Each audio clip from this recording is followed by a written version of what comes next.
Ladies and gentlemen, hey, hi, how you doing? Welcome back to the channel. Thank you so much for stopping by. We've obviously seen a lot of leaks and rumors surface in regards to Verdansk over the course of around the past month or so, right? We've seen various different bits and pieces surface regarding gameplay, map updates, all sorts of things coming with the return of Verdansk here in Warzone Season 3. And so that said, today I wanted to sort of compile everything that we've heard about Verdansk, whether it be unofficially via those leaks and rumors, or even officially through some of the teasers and updates that Call of Duty has done so far. So bit of a recap, bit of a culmination of absolutely everything known about the Verdansk update. So first and foremost, the most obvious element here, when is the Verdansk return? It's slated for April 3rd alongside the launch of Season 3. So that morning around 9 a.m. Pacific time, presumably when the update drops for Season 3, you'll be able to jump on and jump right back into Verdansk when that update goes live,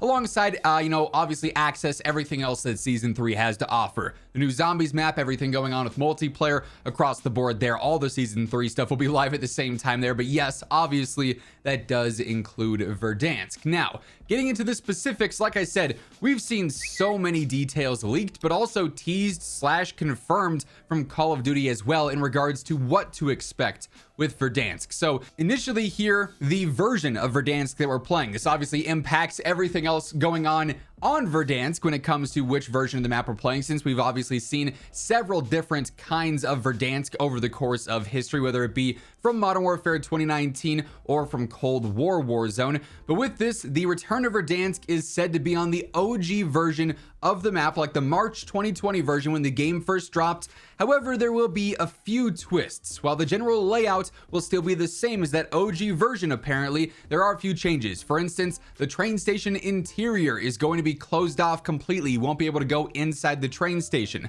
The stadium roof is going to be fully closed. However, you'll be able to access the inside of the stadium. The train is actually going to be moving around on the map. I think that was an update that we got like in Season 5 of Modern Warfare 2019, if I remember correctly, but apparently that train will be roaming around the map, so you can land on that. You could use that to navigate around and then also loot, of course. And there will not be any fast travels. You may recall we had like the subway system where you could go underground, hop on a subway, and it'd take you to the next stop or the previous stop. That's not going to be accessible on Verdansk right away. Who knows what the future holds for other map updates? We'll talk more on that in just a moment, but the initial version of Verdansk going to be very similar to that OG original Warzone 1 launch version in a lot of ways. Something that was actually sort of teased in our very first look at Verdansk in their unforgettable Verdansk trailer was actually a bunker code for, I believe, the bunker just outside of the Boneyard area. And with this, that would presumably imply that the bunkers are going to be an element on this version of Verdansk, which I think is pretty cool. You know,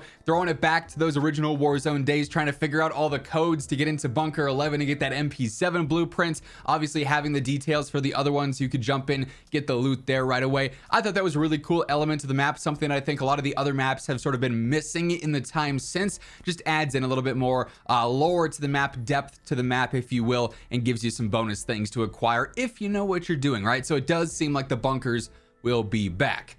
Another leak that we have for Verdansk is that there's going to be no main water mechanics. Obviously, there's not much water on Verdansk to begin with. Most of it ends up being on that southern coastline that you can't access anyways because it is out of bounds. But for those wondering if they were going to fill up the rivers or have the dam be accessible at the top and it's not frozen over, water elements presumably will not be an element there. As far as that out of bounds coastline area goes, I'd have to imagine, since we can swim in Warzone now, you'll technically be able to go in that water, but the out of bounds timer is going to be flashing on your screen and you'll probably get killed if you stay out there for too long. For what it's worth, that's just an assumption, but I have to imagine that's how it's going to play out. And quick reminder, by the way, as we are going through all the Verdansk leaks, updates, and confirmations so far, if you enjoyed the video, a like rating is always seriously appreciated. It really does help share the video around to new viewers. And if you happen to be one of those new viewers, or maybe you just have not subscribed yet, we should change that. Every single day, I got you covered with the latest need to know info for Call of Duty. So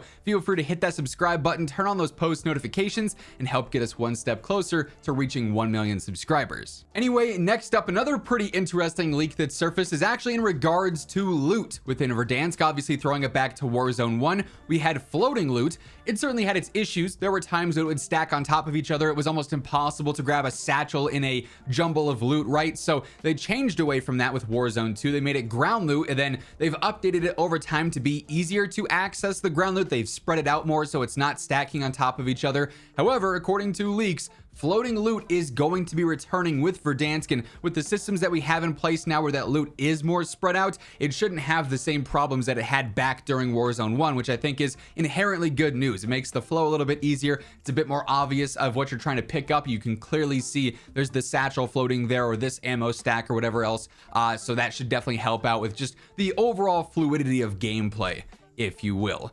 Another map related update here, the return of red doors is apparently going to happen. This is actually something that we saw throughout Cold War Warzone, where you could jump into them, they'd spit you out elsewhere. Just a little quirky gameplay mechanic that could definitely make gunfights very random and very interesting, and it does appear that'll be a feature that returns in a future update for Verdansk, not necessarily right away, on day one when the map launches. And speaking of future updates, as I alluded to earlier, it is reported and it is leaked that map updates for Verdansk are going to continue throughout future seasons for Black Ops 6 and even into Black Ops 7 presumably, and this will feature some classic map updates that we've already seen before, whether that's opening up the train station, opening up the roof to the stadium, adding in a fast traveler, whatever the case is there, but then also brand new map updates entirely where they might shift around a POI or add in a new POI or change up various elements of Verdansk in a way that we have not seen before. So that could be pretty cool. Maybe they do end up flooding the rivers by melting the dam or something crazy happens there. So it is interesting that the future of Verdansk could actually be a completely different version of the map from what we end up launching with. So curious to see how that evolves over time. There's also a rather interesting rumor and leak about these things called Verdansk tokens, which apparently could be involved as like a community event. We go through and we collect Verdansk tokens while playing, and as we reach certain milestones as a community, the version of Verdansk that we're playing on changes. So if we hit 2 million Verdansk tokens collected, well then train station opens up, and then we hit another milestone and this POI changes, or maybe a certain bunker becomes accessible. That one is a bit of a strange leak, but something pertaining to the Verdansk update nonetheless.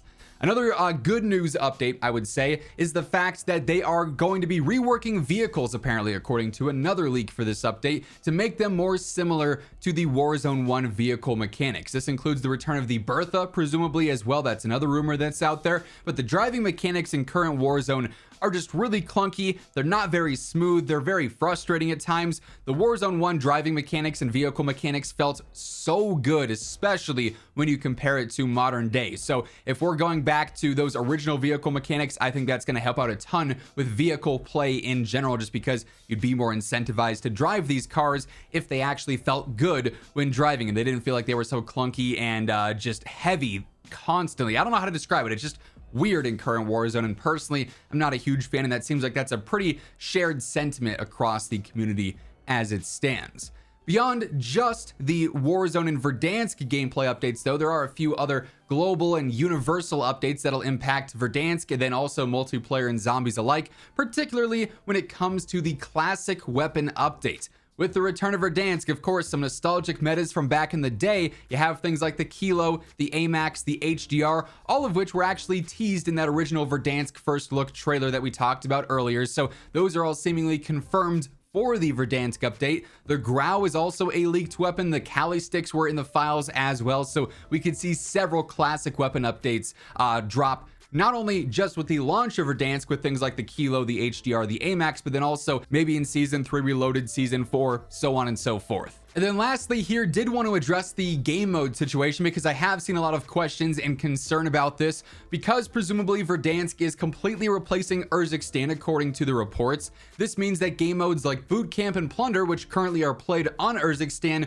would then be shifting over to Verdansk. It was also leaks that a resurgence LTM just on cut down areas within Verdansk could be coming with the return of it as well, which would be pretty interesting to see. And truly, I hope they go back to adding in more crazy LTMs like what we had during Warzone 1 and during Verdansk, where it was BR quads 200 or buyback quads or titanium trials or whatever. Thought there were some pretty cool LTMs back in the day that we just really haven't seen much of as of late. But overall, this update is absolutely huge. Probably the biggest and most important update this year for Black Ops 6 and Warzone, but also one of the biggest updates in Warzone history if everything here ends up coming to fruition. Obviously, still a lot of leaks and rumors. We're still waiting on a lot of official confirmations, and as those do surface, you guys know I'll be keeping you updated with all the need-to-know intel, so feel free to hit the subscribe button to stay up to date with that alongside everything else going on in COD on a daily basis. And if you enjoyed this video or you're simply excited for Verdansk, a like rating on your way out would be seriously appreciated. But once again, thank you so much for tuning in, and until next time, take it easy, have an awesome rest of your day, and I'll catch you later. Peace out.